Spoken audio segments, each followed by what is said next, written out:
Hi, and welcome back to the Self-Actualization in the Age of Crisis Chapter Summary Series. I'm your host, Ron Rivers, and today we're going to be exploring Chapter 3, Economy, Labor, and Property, subsection Finance and the Real Economy. So again, we can begin with a question. How do we organize the economy so that finance serves the productive agenda of society instead of serving itself? So managing the relationship between finance and the real economy is extremely difficult in a class-based society where the wealthy are both the architects and beneficiaries of the current arrangements.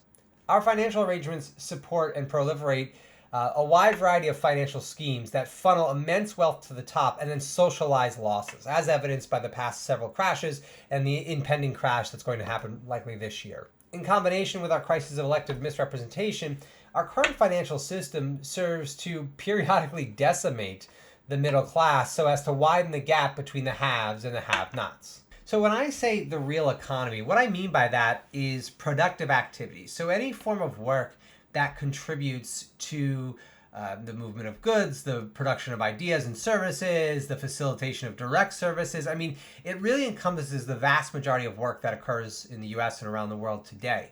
What it specifically excludes is high-frequency algorithmic trading, right? The idea of the capital and intelligence and imagination that goes into creating a ton of productive activity around making a number go up. And that's really, really critical because there's a huge swath of capital that is trapped in the financial institutions that serves no other purpose than to multiply itself. It serves no productive agenda. It doesn't trickle down, doesn't support any, whether it be social programs, the elevation of the individual. It purely exists in the hands of an extreme few, and its only function, again, is to make numbers on a spreadsheet go up. I also want to note that while we're explicitly arguing against this kind of high-frequency trading as a means of productive value, it is not an argument against all private investment and all speculation. So I think the speculator plays a very important role in modern society, which is that they're able to bet on individuals who are dreaming outside of the status quo, right? Who are willing to challenge what is widely accepted and kind of give them a chance. So that I think that plays a really, really vital role. But when we consider investment in, for example, innovators and experimenters, it is really an extremely small part of our gross kind of general spending.